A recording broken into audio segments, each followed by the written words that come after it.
শুভ সন্ধ্যা বন্ধুরা। আজ হলো 19 জুন শুক্রবার। আজকের সন্ধ্যার বিশেষ বিশেষ খবর হলো জনগণনায় ভাষা অসমীয়া লেখানো উচিত, আহ্বান বিজেপির রাজ্যিক সভাপতি দিলীপের। দুহালিয়া জঙ্গলে ডাকা ট্রান্সফরমার, দুর্ঘটনার আশঙ্কা। বীজ বিতরণে অনিয়ম হলেই পুলিশে মামলা, হুঁশিয়ারি পীযূষ হাজারিকার। হাইলাকান্দিতে 17 চোর গ্রেফতার, বিপুল লুট হওয়া সামগ্রী উদ্ধার। মালিদহর বদরপুর জাতীয় সড়ক মেরামতে বরাদ্দ হল 22,29,00,000 টাকা। রাজ্যের শিক্ষার মান উন্নয়নে বিশেষ পরিকল্পনা মুখ্যমন্ত্রীর। পরিকাঠামো থেকে পরিবেশ, শিক্ষা প্রতিষ্ঠান হবে পড়ুয়া বান্ধব। টেলিগ্রামে সাময়িক নিষেধাজ্ঞার নির্দেশ চ্যালেঞ্জ, রায় সংরক্ষিত দিল্লি হাইকোর্টে। 22 থেকে 26 জুন কামাখ্যা পীঠে অম্বুবাচী মেলা, দেশ বিদেশের 10 লক্ষ ভক্তের আগমন নিয়ে প্রস্তুতি প্রশাসনের। রামচন্ডী নিমাইচাঁদপুরে 3টি প্রকল্পের শিলান্যাস দিলওয়ারের। 125 ঘন্টা ধরে নো ম্যানস ল্যান্ডে আটকে রয়েছেন 5 বাংলাদেশি। গৌলের বন্যা কানাডার, ডেভিডের হ্যাট্রিক। এবং সর্বশেষ খবরটি হল বিশ্বকাপে দুর্দান্ত ছন্দে মেক্সিকো, দ্বিতীয় রাউন্ডের ছাড়পত্র আদায়। এবারে শুনুন বিস্তারিত খবর। জনগণনায় ভাষা কিভাবে লেখা হবে তা নিয়ে রাজ্যে নতুন করে বিতর্ক তৈরি হতেই সরব হলেন রাজ্য বিজেপির সভাপতি দিলীপ শইকিয়া। সংবাদ মাধ্যমের সামনে তিনি অভিযোগ করেন, জনগণনাকে সামনে রেখে ভাষা পরিচয় নিয়ে একটি গোষ্ঠী পরিকল্পিতভাবে মিথ্যা প্রচার চালাচ্ছে। তার বক্তব্য, রাজ্যের মানুষকে বিভ্রান্ত করার চেষ্টা চলছে। এই ধরনের প্রচারে কান না দিয়ে জনগণনায় ভাষা অসমীয়া হিসেবেই লেখার আহ্বান জানান তিনি। দিলীপ শইকিয়ার কথায়, জনগণনা কোনো সাধারণ প্রশাসনিক প্রক্রিয়া নয়, এটি একটি রাজ্যের জনসংখ্যা, ভাষা, সমাজ ও সাংস্কৃতিক পরিচয়ের গুরুত্বপূর্ণ দলিল। তাই সেখানে ভাষা লেখার বিষয়টি অত্যন্ত গুরুত্বপূর্ণ। তার দাবি, জনগণনাকে ঘিরে ভুল তথ্য ছড়ালে তার প্রভাব ভবিষ্যতে রাজ্যের ভাষাগত পরিচয় ও নীতি নির্ধারণের উপর পড়তে পারে। বিজেপির সভাপতির অভিযোগ, কিছু মানুষ জনগণনায় ভাষা লেখাকে কেন্দ্র করে অকারণে বিভ্রান্তি তৈরি করতে চাইছে। সাধারণ মানুষকে ভুল পথে চালিত করার চেষ্টা হচ্ছে। তিনি বলেন, আসামের ভাষা, সংস্কৃতি ও জাতীয় পরিচয়ের সঙ্গে অসমীয়া ভাষা গভীরভাবে জড়িত, তাই এই প্রশ্নে কোনো দ্বিধা বা বিভ্রান্তির জায়গা নেই। দিলীপের বক্তব্য, রাজ্যে বসবাসকারী মানুষের বড় অংশের ভাষা ও সাংস্কৃতিক পরিচয়ের কেন্দ্রে রয়েছে অসমীয়া। জনগণনায় সেই পরিচয় সঠিকভাবে প্রতিফলিত হওয়া জরুরি। তার মতে, ভাষা নিয়ে মিথ্যা প্রচার চালিয়ে সমাজে বিভাজন তৈরির চেষ্টা করা হচ্ছে। এই ধরনের প্রচারকে রাজনৈতিক উদ্দেশ্য প্রণোদিত বলেও ইঙ্গিত দেন তিনি। শইকিয়া আরও বলেন, জনগণনার তথ্য ভবিষ্যতের জন্য অত্যন্ত গুরুত্বপূর্ণ। এই তথ্যের ভিত্তিতেই নানা প্রশাসনিক পরিকল্পনা, ভাষা সংরক্ষণ, শিক্ষা এবং সাংস্কৃতিক নীতি নির্ধারণে প্রভাব পড়তে পারে। তাই নাগরিকদের দায়িত্বশীলভাবে তথ্য দেওয়া উচিত। ভাষা পরিচয় নিয়ে আবেগ থাকলেও ভুল তথ্য দেওয়া বা বিভ্রান্তি ছড়ানো উচিত নয় বলে মন্তব্য করেন তিনি। রাজ্য বিজেপি সভাপতির বক্তব্যে স্পষ্ট, জনগণনাকে কেন্দ্র করে ভাষা ইস্যুতে দল সতর্ক অবস্থান নিতে চাইছে। বিশেষ করে সমাজ মাধ্যমে এই প্রসঙ্গ ঘিরে নানা দাবি ও পাল্টা দাবি সামনে আসার পর বিজেপি নেতৃত্বের এই বার্তা তাৎপর্যপূর্ণ বলে মনে করা হচ্ছে। পরবর্তী খবরটি হল, দুহালিয়ায় জঙ্গলে ডাকা ট্রান্সফরমার, দুর্ঘটনার আশঙ্কা। বর্ষার মরশুমে ঘন ঘন লোডশেডিংয়ে অতিষ্ঠ বৃহত্তর পাতারকান্দি এলাকাবাসী। এর মধ্যেই বিদ্যুৎ বিভাগের চরম উদাসীনতার নজির মিলল দুহালিয়া এলাকায়। জনবহুল রাস্তার পাশে একটি ট্রান্সফরমার জঙ্গল ও লতাপাতায় ডেকে জরাজীর্ণ অবস্থায় পড়ে রয়েছে। স্থানীয়দের আশঙ্কা, এই অবহেলিত ট্রান্সফরমারই এলাকায় ঘন ঘন বিদ্যুৎ বিপর্যয়ের অন্যতম কারণ। দুহালিয়া বিএসএফ ক্যাম্পে যাওয়ার রাস্তার পাশে থাকা ট্রান্সফরমারটির এমন দুরবস্থা প্রতিবেদকের ক্যামেরায় ধরা পড়েছে। নাম প্রকাশে অনিচ্ছুক এক স্থানীয় বাসিন্দা বলেন, বিদ্যুৎ বিভাগের লোকজন এদিক দিয়ে নিয়মিত যাতায়াত করেন, কিন্তু কেউ পরিষ্কার করেন না। আমরা সাধারণ মানুষ এই বিপজ্জনক কাজে হাত দেব কিভাবে? বৃষ্টির সময় ট্রান্সফরমারের পাশে গেলে বিকট আওয়াজ শোনা যায়। বৃষ্টি নামলেই লোডশেডিং শুরু হয়। অফিসে ফোন করলে বলে লাইন ফল্ট। বিভাগের খামখেয়ালির জন্যই আমরা ঠিকমতো বিদ্যুৎ পাই না। এ বিষয়ে পাতারকান্দি এপিডিসিএল কার্যালয়ের এসডিই হীরালাল রায়ের দৃষ্টি আকর্ষণ করেছেন এলাকাবাসী। তাদের দাবি, দ্রুত ট্রান্সফরমারের গায়ে জোড়ানো লতাপাতা পরিষ্কার করা হোক, অন্যথায় বৃষ্টির সময় শর্ট সার্কিট হয়ে মানুষ বা গবাদি পশু সংস্পর্শে এলে যে কোনো মুহূর্তে বড় দুর্ঘটনা ঘটতে পারে। পরবর্তী খবরটি হল, রাজ্যের শিক্ষার মান উন্নয়নে বিশেষ পরিকল্পনা মুখ্যমন্ত্রীর। ড্রপ আউট হার কমানো থেকে শিক্ষক ও ছাত্রছাত্রীর অনুপাতের উন্নতি, শিক্ষাক্ষেত্রে গুরুত্বপূর্ণ সূচকে আসামকে জাতীয় গড়ের উপরে নিয়ে যাওয়ার লক্ষ্যে কাজ করছে সরকার। এক বিশেষ বৈঠকের পর এমনটাই জানালেন মুখ্যমন্ত্রী হিমন্ত বিশ্ব শর্মা। এদিন বৈঠকে বলা হয়েছে আসামের প্রতিটি শিক্ষা প্রতিষ্ঠান হবে এমন যেখানে ছাত্রছাত্রীরা পর্যাপ্ত সুবিধা পাবে এবং এতে তাদের শিক্ষার প্রতি আগ্রহ বাড়বে। শিক্ষা দপ্তরের উচ্চ পর্যায়ের পর্যালোচনা বৈঠকে বিভিন্ন বিষয়ে বিস্তারিত আলোচনা নিয়ে তিনি জানান, শিক্ষার মান উন্নয়ন, আঞ্চলিক বৈষম্য দূর করা এবং ছাত্রছাত্রীদের কাছে শিক্ষার সুযোগ আরও সম্প্রসারিত করার উপর জোর দেবে সরকার। এদিন স্কুল শিক্ষা, মাধ্যমিক, উচ্চশিক্ষা এবং কারিগরি শিক্ষা খাতের বিভিন্ন প্রকল্প, কর্মসূচি ও প্রশাসনিক বিষয় নিয়ে অনুষ্ঠিত বৈঠকে উপস্থিত ছিলেন শিক্ষামন্ত্রী রনজ পেগু, শিক্ষা দপ্তরের শীর্ষ আধিকারিক এবং অর্থ দপ্তরের প্রতিনিধিরা। শিক্ষা খাতে বরাদ্দ অর্থ, তার ব্যবহার এবং একাধিক সরকারি প্রকল্পের অগ্রগতি খতিয়ে দেখা নিয়ে বিস্তারিত আলোচনা হয় এদিন। বৈঠকের পর সামাজিক মাধ্যমে মুখ্যমন্ত্রী লেখেন, রাজ্যের শিক্ষা ব্যবস্থার উন্নয়নকে আমরা সব সময় অগ্রাধিকার দিয়ে এসেছি। আজ শিক্ষা দপ্তরের আধিকারিকদের সঙ্গে এক উচ্চ পর্যায়ের পর্যালোচনা বৈঠকে প্রাথমিক, মাধ্যমিক, উচ্চ এবং কারিগরি শিক্ষা ক্ষেত্রে গৃহীত বিভিন্ন উদ্যোগের সামগ্রিক অগ্রগতি পর্যালোচনা করেছি। আমাদের লক্ষ্য রাজ্যের শিক্ষা ব্যবস্থার সামগ্রিক রূপান্তর ঘটানো এবং ছাত্র সমাজের জন্য উন্নত মানের পঠন পাঠন নিশ্চিত করা। বৈঠকে রাজ্য সরকারের নিযুত ময়না এবং নিযুত বাবু প্রকল্পের বাস্তবায়ন নিয়ে বিস্তারিত আলোচনা হয়। পাশাপাশি উচ্চশিক্ষায় বিনামূল্যে ভর্তির প্রকল্প, ছাত্রছাত্রীদের মধ্যে বিনামূল্যে পাঠ্যপুস্তক বিতরণ, সাইকেল ও স্কুটার প্রদান কর্মসূচির অগ্রগতিও পর্যালোচনা করা হয়। সরকারি মডেল কলেজ এবং চা বাগান অধ্যুষিত অঞ্চলে গড়ে তোলা মডেল স্কুলগুলির বর্তমান পরিস্থিতিও বৈঠকে উঠে আসে। বিভিন্ন শ্রেণীর শিক্ষক নিয়োগ প্রক্রিয়া কতদূর এগিয়েছে সে বিষয়ে খোঁজ নেন মুখ্যমন্ত্রী। শিক্ষা প্রতিষ্ঠানগুলিতে প্রয়োজনীয় জনবল নিশ্চিত করতে নতুন পদ সৃষ্টির প্রস্তাব নিয়ে আলোচনা হয়েছে। উচ্চশিক্ষায় ড্রপ আউট অর্থাৎ মাঝপথে পড়াশোনা বাদ দেওয়ার হার কমানোর পাশাপাশি বিভিন্ন উচ্চ বিদ্যালয়কে উচ্চ মাধ্যমিক বিদ্যালয়ে উন্নীত করার পরিকল্পনা বৈঠকে গুরুত্ব পায়। প্রত্যন্ত ও অনুন্নত এলাকার শিক্ষার্থীরা যাতে উন্নত শিক্ষার সুযোগ থেকে বঞ্চিত না হয় সে বিষয়ে গুরুত্ব আরোপ করা হয়েছে। মুখ্যমন্ত্রী শিক্ষা দফতরকে নির্দেশ দিয়েছেন, ড্রপ আউট হার, শিক্ষক শিক্ষার্থী অনুপাত, ভৌগোলিক ভারসাম্য এবং গ্রস এনরোলমেন্ট রেশিওর মতো গুরুত্বপূর্ণ সূচকে আসামকে জাতীয় গড় অতিক্রম করতে হবে। শিক্ষাক্ষেত্রে সাফল্য পরিমাপের ক্ষেত্রে এই সূচকগুলিকে বিশেষ গুরুত্ব দেওয়ারও নির্দেশ দেওয়া হয়েছে। এছাড়া রাজ্যের প্রতিটি বিদ্যালয়ে বিদ্যুৎ সংযোগ, শৌচাগার, পরিশ্রুত পানীয় জল এবং পর্যাপ্ত শ্রেণীকক্ষের মতো মৌলিক পরিকাঠামো যাতে আদর্শ মানে পৌঁছায় তার জন্য শিক্ষা দফতরকে কড়া নির্দেশ দিয়েছেন মুখ্যমন্ত্রী। পরবর্তী খবরটি হলো, মালিডহর বদরপুর জাতীয় সড়ক মেরামতে বরাদ্দ হলো 22,29,00,000 টাকা। মালিডহর থেকে বদরপুর পর্যন্ত 6 নম্বর জাতীয় সড়কের প্রায় 28 কিলোমিটার অংশের বেহাল অবস্থা প্রাথমিকভাবে মেরামত করার জন্য 22,29,74,295 টাকা বরাদ্দ করা হয়েছে। মালিডহর বদরপুর সড়ক অংশের মেরামতির দায়িত্ব পেয়েছে গৌহাটির messrs UCN construction company private limited এবং এই মেরামতির কাজ শুরু হবে আগামী 10 দিনের মধ্যে। গুরুত্বপূর্ণ এই তথ্য জানিয়েছেন বিজেপি কৃষক মোর্চার সভাপতি তথা প্রাক্তন জেলা পরিষদ সদস্য সুব্রত চক্রবর্তী। তিনি বলেন, আদতে কাছাড় জেলা বিজেপি সভাপতি রূপম সাহার সঙ্গে কাটিগড়ার ভয়াবহ জাতীয় সড়ক সমস্যা নিয়ে তিনি আজ দলীয় সভাপতি রূপম সাহার সঙ্গে বিস্তারিত আলোচনা করেছেন। রূপমবাবু সঙ্গে সঙ্গেই NHIDC-র GM তথা সড়ক পরিবহন ও মহাসড়ক মন্ত্রণালয়ের কার্যনির্বাহী বাস্তুকার হিমাংশু গুপ্তার সঙ্গে মোবাইলে যোগাযোগ করেন।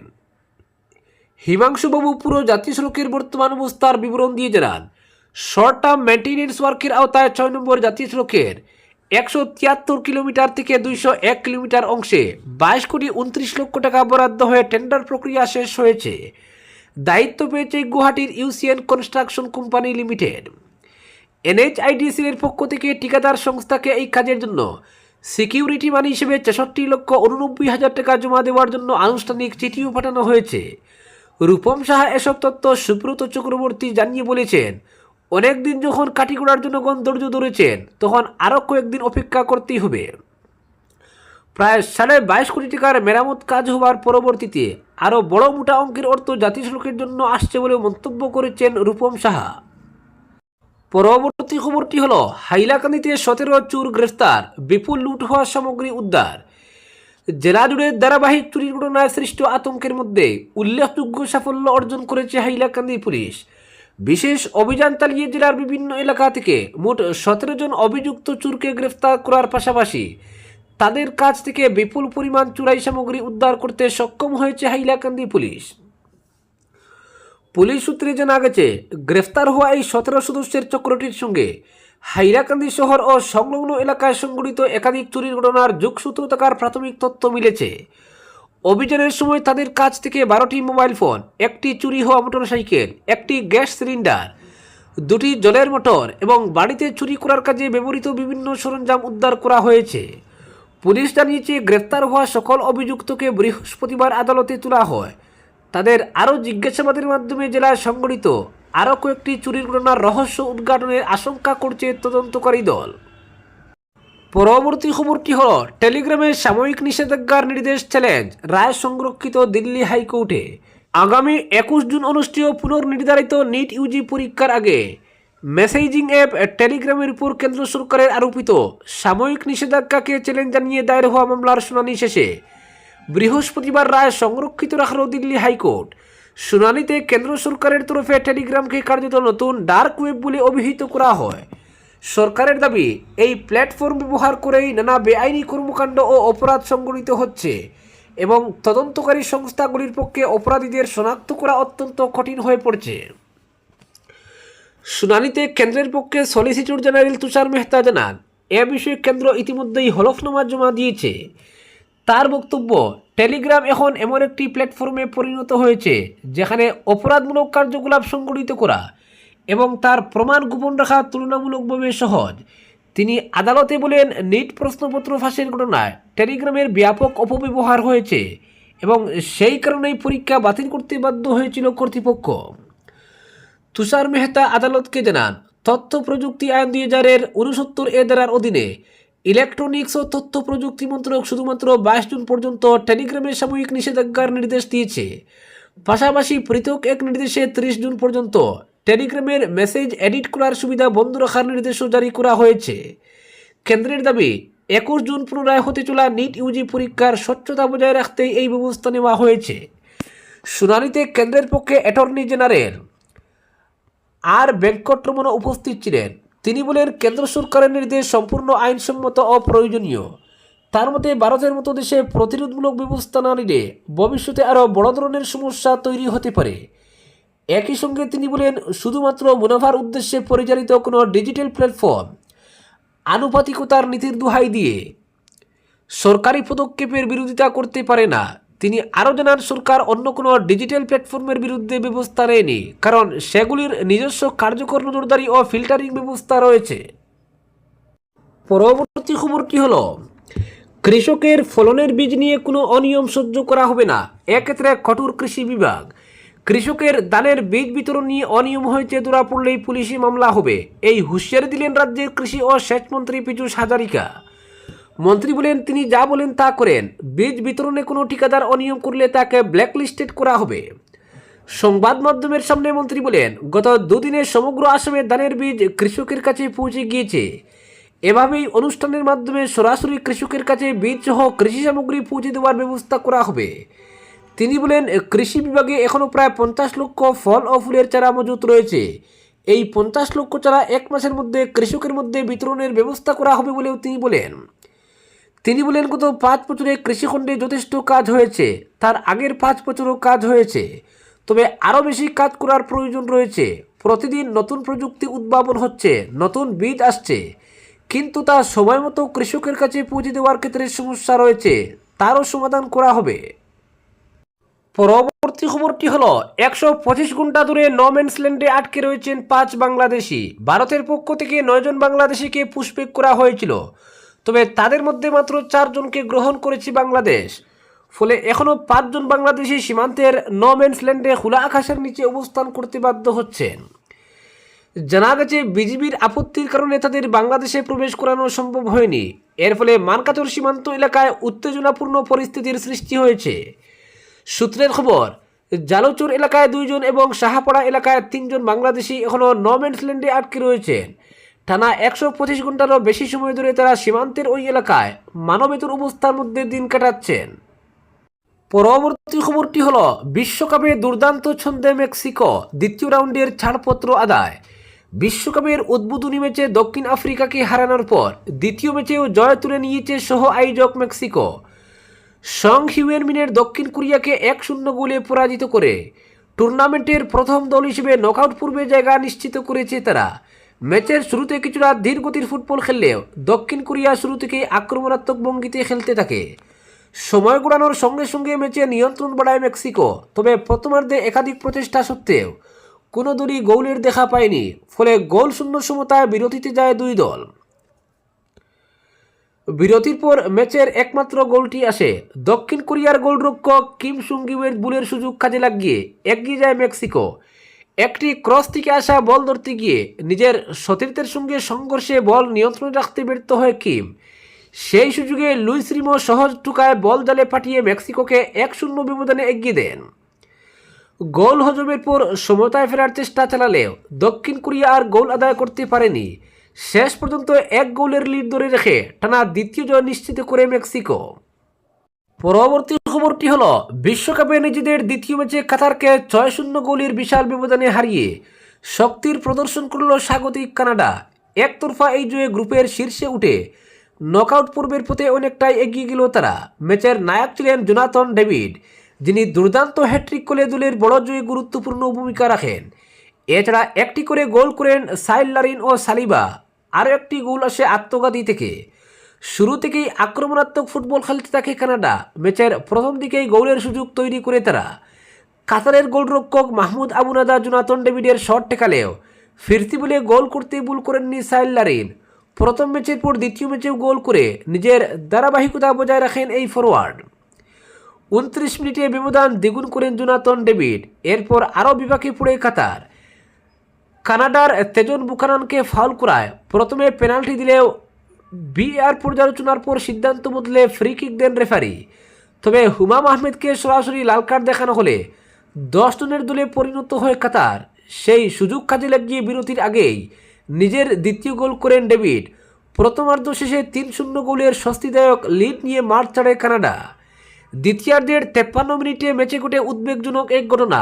কাতারের আসিম মাদিবুর কঠোর টেকলে গুরুতর চোট পান কানাডার মিডফিল্ডার ইসমাইল কুনে। যন্ত্রণায় কাতরাতে থাকা কুনেকে দ্রুত চিকিৎসায় দেওয়া হয় এবং স্ট্রেচারে করে মাঠের বাইরে নিয়ে যাওয়া হয়। প্রাথমিকভাবে তার গোড়ালিতে গুরুতর চোটের আশঙ্কা করা হচ্ছে।